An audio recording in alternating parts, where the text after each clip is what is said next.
मध्य प्रदेश तक है। मध्य प्रदेश के करोड़ों लोगों की भरोसेमंद आवाज मध्य प्रदेश तक न्यूज। खबर तो दिखेगी, अंजाम चाहे जो हो। नमस्कार, आदाब, सलाम। मैं हूं इस्लाम और आप देख रहे हैं मध्य प्रदेश तक। मध्य प्रदेश तक में हम दो टुक की बात करते हैं, राजनीतिक समसामयिक की बात करते हैं। हम बात करते हैं सतना लोकसभा की, और इस सतना लोकसभा क्षेत्र में किस तरह की राजनीतिक घटनाएं हो रही हैं जो चर्चाओं का केंद्र बिंदु है। हम उन केंद्र बिंदुओं पर आपको रूबरू करवाएंगे और इस में विश्लेषण करेंगे कि कौन किस तरह का काम कर रहा है, सतना लोकसभा का चुनाव किस ओर जा रहा है। तो आज हम बात कर रहे हैं रूठे हुए फूफाओं को मनाने की। दूल्हा तैयार है, बारात निकल चुकी है और इस बारात में बाराती भी शामिल है, लेकिन जिस तरह से वो बाराती बारात में शामिल है, तो क्या इस चुनावी समारोह में भी कार्यकर्ता और पदाधिकारी अपनी अपनी बारात के साथ है या नहीं, इस पर हम आपसे आज चर्चा करेंगे। हिंदुस्तान में शादियों का विशेष महत्व होता है।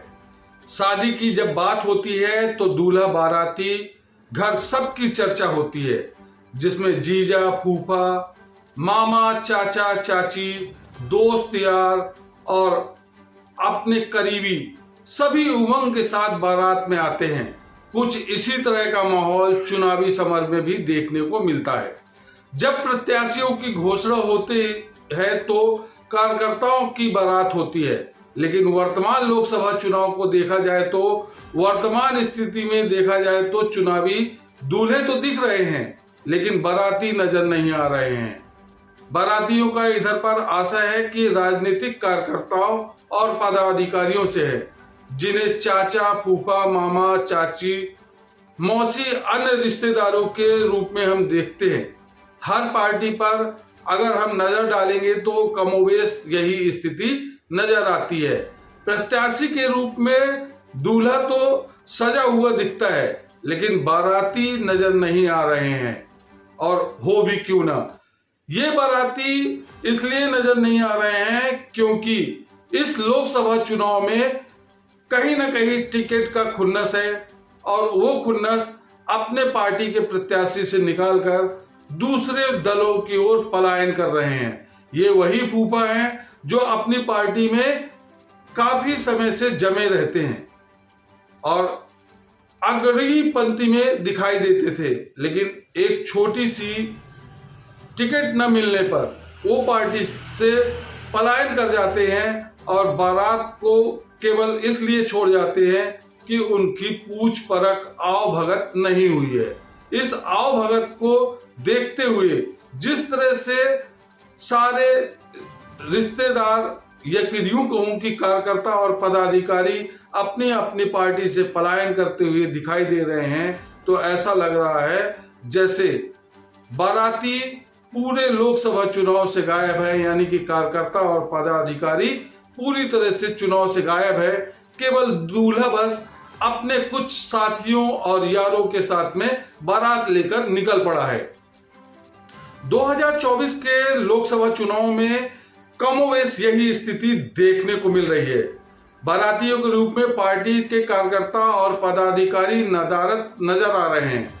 इस चुनावी समर में भाजपा हो, कांग्रेस हो या फिर यूं कहूं कि बसपा हो, सबकी हालत एक जैसे दिखाई देती है।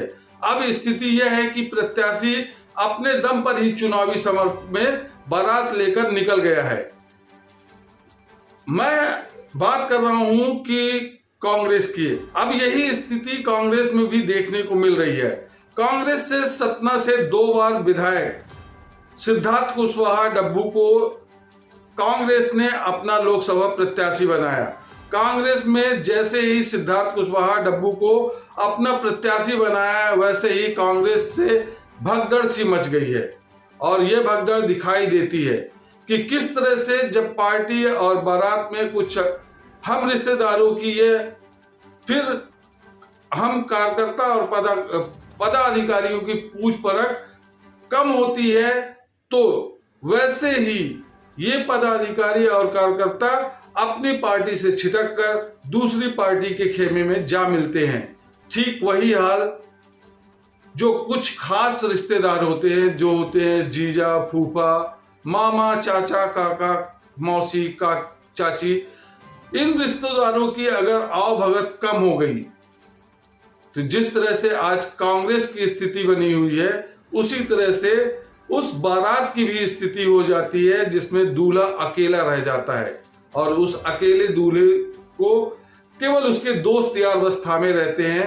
यही हालत सिद्धार्थ कुशवाहा डब्बू की दिखाई दे रही है, जो कि अकेले ही नजर आ रहे हैं अपने कुछ साथियों के साथ। और देखना होगा कि ये बारात पूरी तरह से लेके निकल पाते हैं या फिर आधे रास्ते में भी इनके साथी कुछ छोड़कर दूसरी पार्टी की तरफ या फिर दूसरी बारात की तरफ शामिल हो जाते हैं।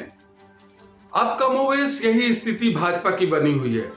भाजपा का चुनावी कार्यालय नागौर विधानसभा में शुभारंभ होने जा रहा था, जिसमें सूबे के उप मुख्यमंत्री राजेंद्र कुमार शुक्ला पहुंचे थे और उस कार्यक्रम में कार्यालय का शुभारंभ किया जाना था और कार्यकर्ता सम्मेलन था। लेकिन नाराजगी इस कदर थी वर्तमान विधायक पूर्व मंत्री नागेंद्र सिंह की, जो कि इस बार भाजपा से विधायक है, और उनकी नाराजगी जग जाहिर हो गई जब उन्हें कई बार फोन लगाया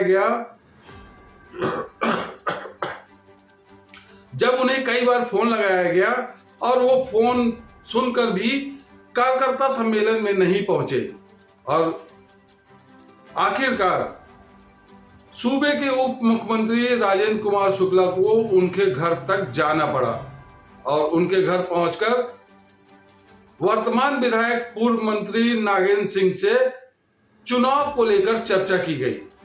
कहा जा रहा है कि नागेंद्र सिंह इस बात से दुखी थे कि उनकी राय नहीं ली गई है पार्टी में किसी को शामिल करने के लेकर, खासकर उनके क्षेत्र के लोगों को शामिल करने को लेकर पार्टी में उनकी राय नहीं ली गई है। इस वजह से वो काफी नाराज थे और यही कारण था कि कार्यकर्ता सम्मेलन में वो नहीं पहुंचे, जो एक तरफ से एक खास संदेश है उन्होंने अपने कार्यकर्ताओं को दे दिया, अपने चाहने वालों को दे दिया कि वो पार्टी के कार्यक्रम में नहीं पहुंचे हैं, कार्यकर्ता सम्मेलन में नहीं पहुंचे हैं। तो अपने आप में एक मैसेज सर्कुलेट हुआ, जो मैसेज उनके और उनके कार्यकर्ताओं और उनके करीबी लोगों के पास में पहुंच गया। इस तरह से देखा जाए तो जो दूल्हा है वो केवल अकेला ही दिखाई दे रहा है, कहीं ना कहीं चाचा, फूफा, मौसा, जीजा, मौसी, चाची नदारत नजर आ रहे हैं। यही हाल भाजपा में भी दिखाई दे रहा है। ऊपर से तो दिखने के लिए सब साथ खड़े हैं, लेकिन अंदर खाने क्या चल रहा है किसके मन में, ये सोचने वाली बात है। अब अगर हम नारायण त्रिपाठी की बात करें, हालांकि नारायण त्रिपाठी के लिए बसपा एक नई पार्टी है, लेकिन जो बसपा का कैडर बोर्ड है वो नीला गमछा डालकर सड़कों पर निकल आता है, गांव गली पे निकल आता है। लेकिन नारायण त्रिपाठी जब से प्रत्याशी बने हैं तो कमोबेश ये स्थिति अभी तक देखने को नहीं मिल रही है, और ना ही नारायण त्रिपाठी के साथ में ये स्थिति है कि वो उनसे कोई चाचा, फूफा, जीजा, मौसा, चाचा, चाची नाराज है या फिर पार्टी का कोई कार्यकर्ता या पदाधिकारी उनसे नाराज है। तो फिलहाल अभी जो स्थितियां नारायण त्रिपाठी के साथ है और वो ये देखने को मिल रही हैं कि नारायण त्रिपाठी मैहर विधानसभा से 4 बार के विधायक रहे हैं। वो अपने कार्यकर्ताओं के दम पर, अपने ही दम पर अभी चुनावी समर में दिख रहे हैं। लेकिन इस चुनाव के लिए 4 अप्रैल को नामांकन की अंतिम तिथि है और 4 अप्रैल के बाद में 6 अप्रैल को सिंबल अलॉटमेंट हो जाएगा।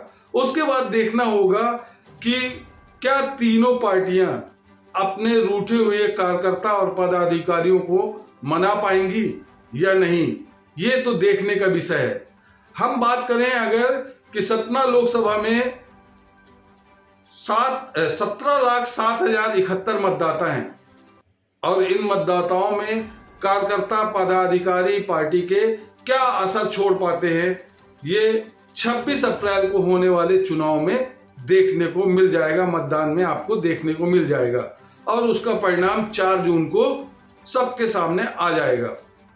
तो ये थी रूठों को मनाने की एक कवायद, जो कि अपने ही पार्टी के कार्यकर्ता रूठे हैं, पदाधिकारी रूठे हैं। अगर यूं कहूं कि हिंदुस्तानी बारात में जो हमेशा से कहावतें चली आ रही हैं कि लड़का का फूफा रूठ गया, ये लड़का का मामा रूठ गया, चाचा रूठ गया, चाची रूठ गए, मौसी रूठ गए, मौसा रूठ गया, वही फिलहाल आपको इधर पे देखने को मिल रहा है कि लोकसभा का चुनावी समर है, दूल्हा तैयार है, बाराती भी तैयार है, लेकिन बाराती में से कुछ अहम किरदार निभाने वाले बाराती नदारत है। अगर यूं कहूं कि कार्यकर्ता और पदाधिकारी नदारत हैं, तो उस बारात का क्या हाल होगा ये आने वाला वक्त बताएगा।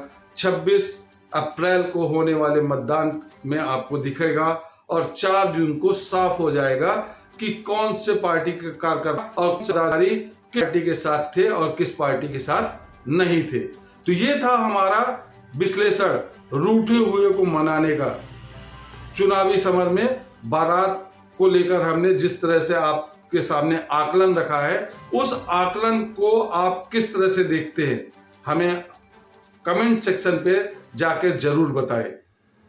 और चैनल को अगर अभी तक आपने सब्सक्राइब नहीं किया है तो सब्सक्राइब कर लें, वीडियो को लाइक करें। तब तक के लिए मुझे इजाजत दें। नमस्कार, जय हिंद। न बेमतलब के मुद्दे, न बेमतलब की बहस, खबर सिटी से लेकर गांव तक की, संसद से लेकर सड़क तक की, मध्य प्रदेश तक है। मध्य प्रदेश के करोड़ों लोगों की भरोसेमंद आवाज, मध्य प्रदेश तक न्यूज। खबर तो दिखेगी, अंजाम चाहे जो हो।